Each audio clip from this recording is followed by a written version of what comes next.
Assalamualaikum anak-anak, balik lagi sama Bu Muti. Kita bahas perlawanan bangsa Indonesia terhadap penjajahan bangsa Eropa hingga awal abad 20. Kita review dulu materi sebelumnya. Kita udah pernah bahas ini di bagian 1. Kita bahas dulu review materi bagian 1 ya. Di sini ciri perlawanan sebelum abad 20. Perlawanannya bersifat lokal, jadi terjadi di beberapa daerah saja, per daerah. Tidak menggunakan organisasi namun secara kelompok, dipimpin oleh tokoh masyarakat yang disegani, mengutamakan kekuatan senjata namun kalah dari segi persenjataan karena kita tidak punya senjata yang cukup memadai anak-anak. Makanya kita kan dikenal dengan ketika merdeka kita menggunakan bambu runcing, seperti itu. Mudah dipecah belah karena kurangnya koordinasi antara pemimpin dan bawahannya. Karena tidak terorganisir, lagi-lagi kan ini berkelompok saja. Nah, di sini bagian pertama, perlawanan terhadap bangsa Portugis. Kita terbang ke pulau yang sangat jauh di atas sana, Pulau Maluku. Di sini ada perlawanan rakyat Ternate. Latar belakangnya dikarenakan 3 hal. Monopoli perdagangan oleh bangsa Portugis melakukan campur tangan terhadap urusan kerajaan Ternate dan Tidore, penyebaran agama Katolik di tengah masyarakat Maluku yang beragama Islam. Jadi kerajaan Ternate dan Tidore ini merupakan kerajaan yang berlatar belakang Islam ya anak-anak. Jadi 2 kerajaan ini berada di Pulau Maluku. Pokok perlawanan rakyat Maluku antara lain Sultan Khairun dan anaknya Sultan Baabullah dari kerajaan Ternate. Sultan Baabullah melanjutkan perlawanan Sultan Khairun dan berhasil mengusir bangsa Portugis dari Maluku pada 1575. Nah, inilah bisa dilihat anak-anak, kalian bisa melihat ini gambarnya. Ya, ini adalah lukisan yang menggambarkan Ternate pada tahun 1720. Wow, bagus ya Ternate. Kita terbang lanjut ke Demak, berada di wilayah Pulau Jawa. Di latar belakangnya oleh 3 hal, monopoli bangsa Portugis di Malaka, kerjasama antar bangsa Portugis Pajajaran, merebut pelabuhan Sunda Kelapa. Perlawanan rakyat Demak dimulai sejak pemerintahan Raden Patah, yang mengutus anaknya Adipati Unus menyerang bangsa Portugis di Malaka anak-anak pada tahun 1512 dan 1513, namun gagal atau failed mission. Lalu, pada 22 Juni 1527, Fathahillah berhasil mengusir Portugis dari Sunda Kelapa dan mengganti nama Sunda Kelapa menjadi Jayakarta. Nah, kalian bisa nulis di kolom komentar nih, abis nama Sunda Kelapa diganti Jayakarta, lalu diganti apa lagi? Jawaban kalian akan Ibu nilai dan akan Ibu berikan poin. Oke? Dari Pulau Jawa kita terbang ke ujung Pulau Sumatera, di mana ada perlawanan rakyat Aceh. Di latar belakangnya hubungan antar kesultanan dan bangsa Eropa yang dianggap mengancam keberadaan bangsa Portugis di Malaka. Sikap kerajaan Aceh di bawah Sultan Ali Muhayyad Syah pada 1514 sampai 1528 yang menentang kehadiran bangsa Portugis di Malaka. Sultan Ali Muhayyad Syah berhasil mengusir bangsa Portugis dari wilayah Aceh yakni Daya, Pidi, dan Pasai pada 1520-an. Lalu, Sultan Iskandar Muda menyerang bangsa Portugis di Malaka pada 1629 namun gagal. Nah, perlawanan terus berlanjut anak-anak di bawah kepemimpinan Sultan Iskandar Sani 1639 sampai 1641 hingga akhirnya Malaka jatuh di tangan VOC 1641. Dari Aceh kita lanjut ke materi bagian 2 perlawanan terhadap VOC. Kita pergi jauh ke Mataram. Mataram Jawa ya anak-anak ya, bukan Mataram Lombok.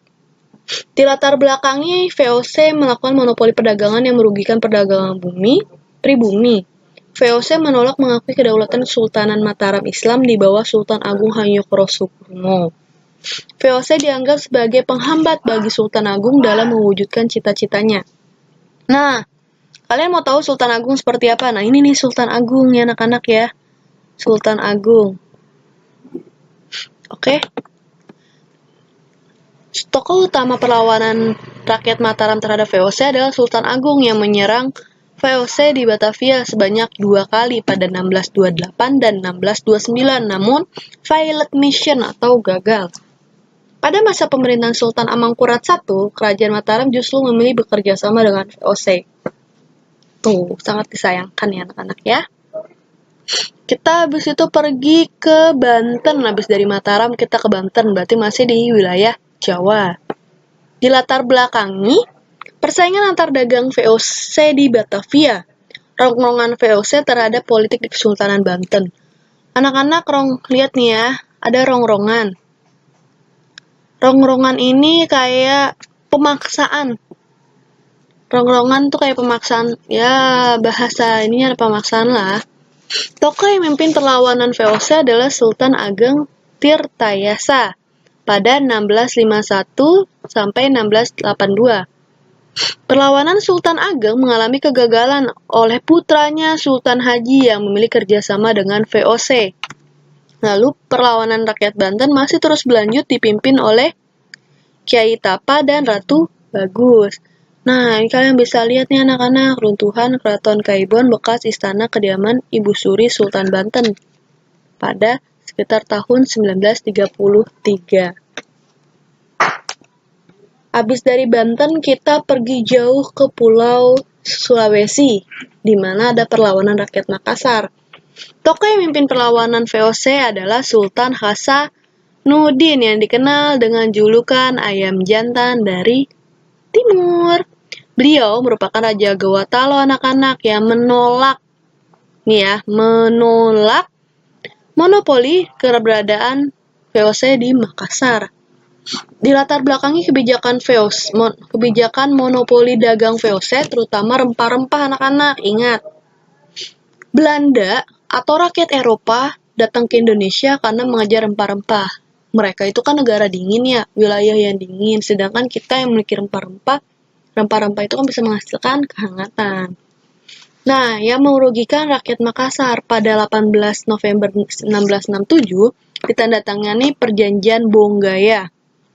Ya, Perjanjian Bonggaya, Kesultanan Gawatalo mengakui monopoli perdagangan VOC.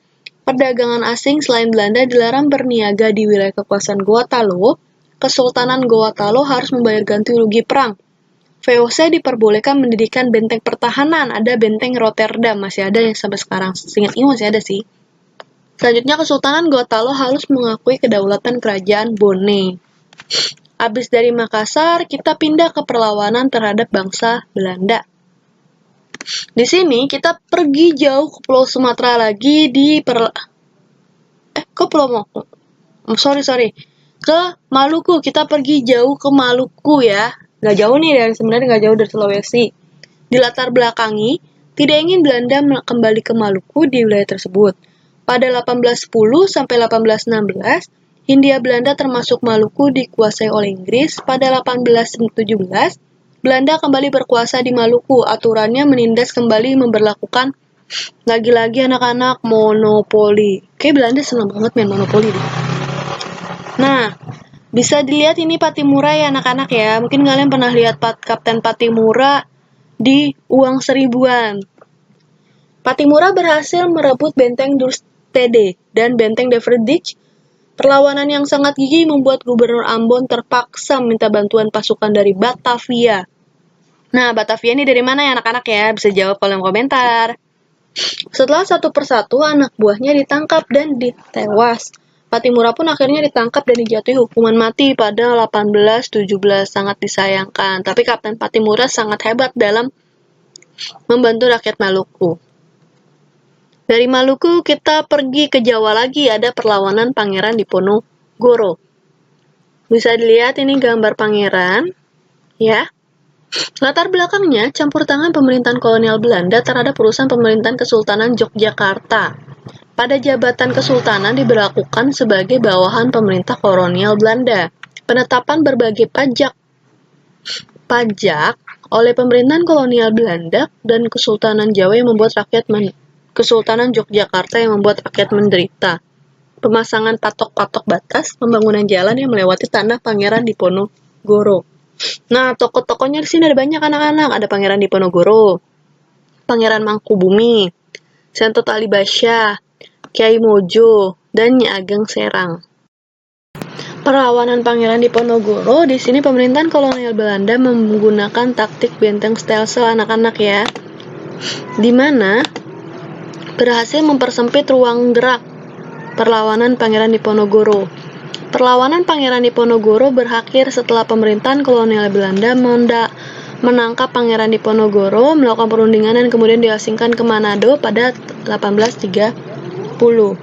Nah, ini gambarannya anak-anak ya, di mana lukisan karya Nicholas Pieneman yang menggambarkan penangkapan Pangeran Diponegoro. Selanjutnya, dari Pangeran Diponegoro di wilayah Jawa, kita pergi ke Kesultanan Palembang, berada di Sumatera. Latar belakangnya, keinginan Belanda menguasai Palembang dan menimbulkan ancaman bagi Kesultanan Palembang.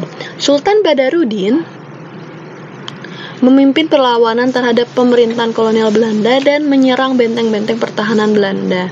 Akibatnya, muncullah Perjanjian Tuntang 1811. Kedudukan Belanda digantikan oleh Inggris. Sultan Badarudin terus melakukan perlawanan terhadap Inggris. Perlawanan Sultan Badarudin terhadap Inggris berakhir setelah adanya Konvensi London pada 1814. Pada 1818, Sultan Badarudin ditangkap Belanda dan diasingkan ke Ternate.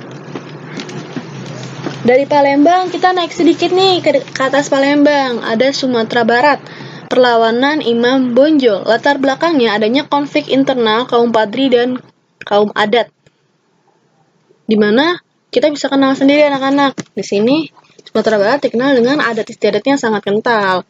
Pemerintahan kolonial Belanda memanfaatkan konflik tersebut dengan memberikan bantuan. Nih, Belanda atau VOC, dia memberikan bantuan untuk mendapatkan simpati oleh kaum Padri. Pemerintah kolonial Belanda membujuk kaum adat dan kaum Padri berdamai dengan Perjanjian Masang 1825. Lalu, kaum adat dan kaum Padri sebenarnya sudah memilih untuk berdamai melalui Plakat Puncak Pato. Plakat Puncak Pato yang menyebabkan Belanda harus berhadapan dengan keduanya. Jadi, ketika Belanda menyuruh kaum Padri dengan kaum adat dengan Perjanjian Masang untuk berdamai, sebelumnya kaum adat dan kaum Padri sudah berdamai duluan dan mereka bersatu untuk mengalahkan Belanda. Seperti itu. 1813, pemerintahan kolonial mengeluarkan Plakat Pajang untuk menghentikan perlawanan keduanya. Belanda mengajak berunding Imam Bonjol yang ternyata hanya tipuan untuk menangkap Imam Bonjol. Lalu, 1839, Imam Bonjol meninggal dan dalam pengasingannya di Manado. Jadi beliau meninggal di Manado. Dari Sumatera Barat kita naik ke Aceh. Latar belakangnya keinginan Belanda untuk menjadikan wilayah Aceh sebagai daerah Pax Neerlandisa. Perang Aceh bermula ketika Sultan Mahmud menolak permintaan Belanda agar Aceh mengakui kedaulatan Belanda di daerah tersebut. Sultan Mahmud wafat karena kolera. Ia digantikan oleh tuanku Muhammad Daud Shah dan gelar Sultan Ibrahim. Meskipun menjadi penggantian pemimpin, perlawanan rakyat Aceh tetap berlangsung dengan sengit. Hal ini membuat Belanda harus menerapkan strategi baru, yakni memblokade. Memblokade berarti menutup pelabuhan-pelabuhan Aceh dalam rangka mematikan sumber ekonomi. Wow, ya Belanda ya. Nah, selanjutnya perjuangan rakyat Aceh sangat sulit ditaklukkan Belanda, hingga akhirnya berkonsultasi dan orientasi Belanda ke Snokhoorn. Belanda menerima saran Snok dengan mengadu domba kaum bangsawan. Lagi-lagi politik adu domba. Jangan nyanyi, adu domba ya. Kaum bangsawan atau ulele balang dengan kaum ulama. Pada 1903, pasukan Marsos yang bertugas menghancurkan kantong pertahanan rakyat Aceh dengan cepat menewaskan Tengku Umar. Perlawanan rakyat Aceh dilanjutkan oleh istrinya Cut Nyadin. Pada 1509, Cut Nyadin ditangkap dan diasingkan ke Sumedang. Sehabis itu, dari Aceh kita turun sedikit ke Sumatera Utara. Ada perlawanan Singsi Manggaraja ke-12. Latar belakangnya, sikap Belanda yang menginginkan Tapanuli menjadi wilayah kekuasaannya dan penyebaran agama Nasrani oleh para Zending menimbulkan perlawanan penduduk setempat. Pada 1894, Belanda menyerang serangan ke pemerintahan kerajaan Batak di Bakara. Singsinga Mangaraja berhasil lolos dan melarikan diri dari Pakpak. Pada 1907, Belanda kembali melakukan serangan dan menangkap Angkor Buddha Singsinga Mangaraja. Singamangaraja tidak menyerah dan terus melanjutkan perjuangannya. Pada 17 Juni 1907, Singamangaraja tewas dalam pertempuran di hutan Sim. Jadi yang memimpin perlawanan adalah Singamangaraja ke-12. Lanjut turun kita sedikit ke Pulau Bali. Kerajaan-kerajaan di Bali. Latar belakangnya adalah hak tawan karang. Ya, di mana hak tawan karang di mana tidak boleh ada kapal manapun merapat ke Bali kecuali rakyat Bali atau kerajaan Bali itu sendiri. Jadi nggak boleh ada kapal-kapal yang bermuara di Pulau Bali. Kerajaan Karangasem dan Buleleng tetap melakukan perlawanan terhadap kerajaan Belanda.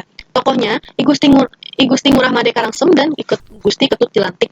Raja Buleleng, I Gusti Ngurah Made Karangasem dan I Gusti Ketut Jelantik membalas tipu daya Belanda dengan merampas kapal Belanda 1844. Pada 15 April 1849, Belanda menguasai benteng Jagaraga. Ya, berhasil menguasai benteng Jagaraga. Habis dari ini kita naik ke Pulau Kalimantan. Tepatnya di Banjarmasin. Belakangnya monopoli perdagangan Belanda di Kalimantan yang sangat merugikan perdagangan pribumi. Beban pajak kewajiban audit terhadap rakyat memberatkan. Intervensi Belanda terhadap urusan internal kerajaan Banjar. Dan Belanda menguasai Kalimantan yang kaya akan hasil tambang. Tokohnya di sini adalah Pangeran Antasari, Pangeran Hidayatullah. Pangeran Hidayatullah diasingkan ke Bogor pada 1862 dan 28 April 1962 Pangeran Parangrong dianggap sebagai awal perang Banjarmasin. Pada 1962 Antasari wafat karena sakit yang dideritanya. Seperti itu anak-anak, cukup sampai di sini. Materi selanjutnya akan dibahas minggu depan. Oke, jangan lupa dikerjakan tugasnya dengan menjawab pertanyaan-pertanyaan ibu yang ibu sampaikan dari tadi di kolom komentar.